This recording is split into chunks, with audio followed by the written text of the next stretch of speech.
Jangan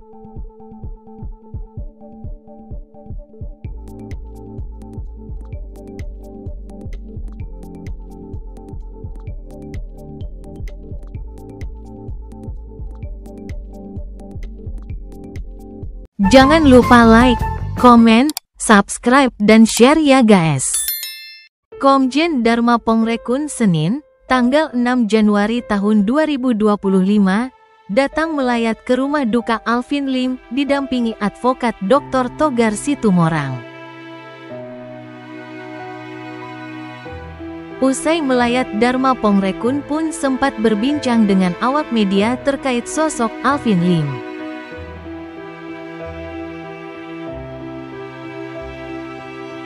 Selain sosok Alvin Lim, di kesempatan yang sama Dharma Pongrekun juga menunjuk Dr. Togar Situmorang adalah sosok pengganti Alvin Lim. Simak alasannya sebagai berikut.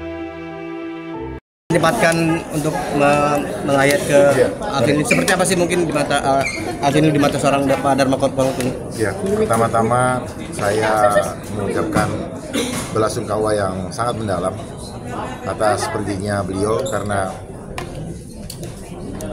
ya, sudah, walaupun pertemuan kami baru bulan November tahun lalu secara pribadi, namun saya mengikuti beliau sejak masa COVID kemarin. Beliau sudah mulai vokal dan sebagainya dalam memperjuangkan hak-hak dasar dari masyarakat.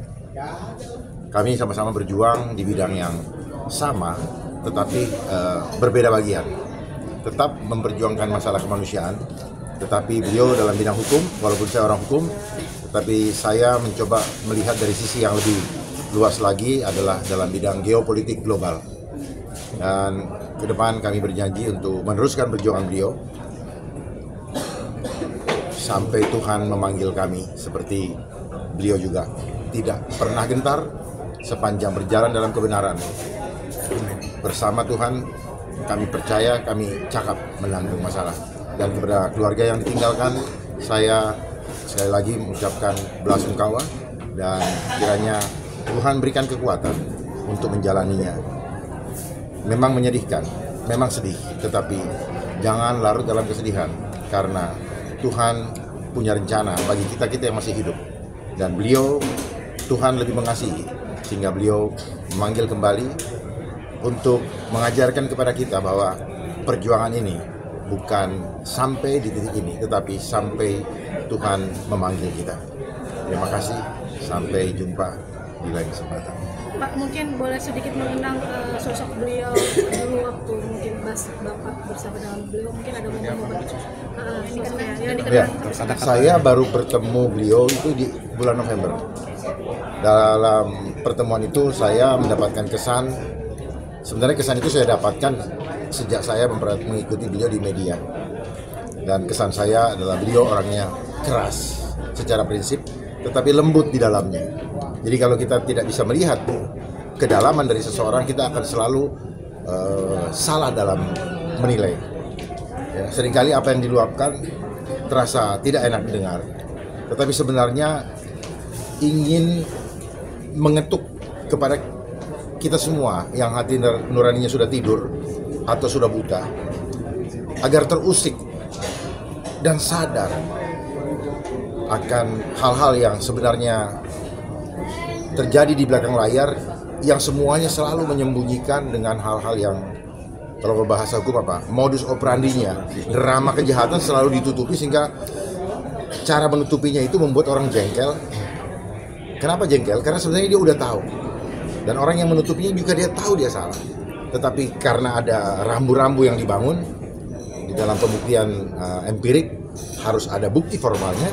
Maka selama bukti formal belum ketahuan, maka semua orang boleh ngeles. Itu belajar dari sekolah. Boleh nyontek kalau tidak ketahuan guru. Jadi itu yang saya dapat kesan. Setiap manusia punya gaya. Setiap orang punya caranya. Luapan beliau itu adalah luapan kejengkelan, ingin menangis sebenarnya kalau saya katakan, tetapi tidak tahu caranya. Orang dewasa tidak mungkin lagi menangis, malu, akhirnya keluar dalam bentuk umpatan, luapan kegeraman. yang akhirnya mulai dibully balik oleh masyarakat yang nggak paham. Ibarat anak kecil, bayi itu menginginkan sesuatu, tetapi karena tidak diberikan dia nangis. Sama seperti ini, orang yang sudah dewasa sudah mengerti, dia tidak menangis, tapi dia luapkan rasa keinginannya yang begitu mendalam dengan cara berteriak, mengeluarkan kata-kata yang keras, bahkan kadang-kadang ada yang disebut dengan slip of the tongue, ya, kepleset lidah. Tetapi itulah hidup, ya. Tidak ada gading yang tak retak, tapi tujuannya sepanjang itu baik. Jangan pernah takut. Kita belajar dari apa yang sudah ada. Mari kita evaluasi diri untuk menatap masa depan yang gilang gemilang. Terima kasih. Pak, sempat curhat gak sih Pak Afenim ke Bapak ini pernah? Ya? Sempat curhat sesuatu gitu? Curhatnya cuma begini. Mari kita sama-sama untuk berjuang untuk masyarakat, memperjuangkan kepentingan dan keselamatan masyarakat. Karena selama ini kita tahu di negara yang menganut sistem kapitalis, orang-orang yang tidak punya kapital itu akan disingkirkan oleh sistem. Itulah permainan kehidupan ini. Pak, menyayangkan nggak sih Pak, ini kan beliau adalah sosok yang hebat ya, begitu. Beliau adalah sosok yang bisa dibilang berani, vokal Pak. Termasuk orang yang vokal gitu. Menyayangkan sekali tidak? Apakah Tidak. Mungkin nanti tidak ada yang bisa tidak. Saya tidak menyayangkan. Kenapa? Saya tidak menyayangkan apa yang sudah diputuskan oleh Tuhan. Jangan pernah komplain, jangan pernah kecewa. Karena kalau kita kecewa berarti kita tidak menerima keputusan dari Tuhan. Mungkin apakah nanti ada yang seperti beliau kan Pak nantinya? Jangan kita bermungkin-mungkin. Kalau perlu dari yang bertanya kepada saya, jadilah seperti beliau. Jangan menyuruh orang. Ya, kita jadi pengecut namanya.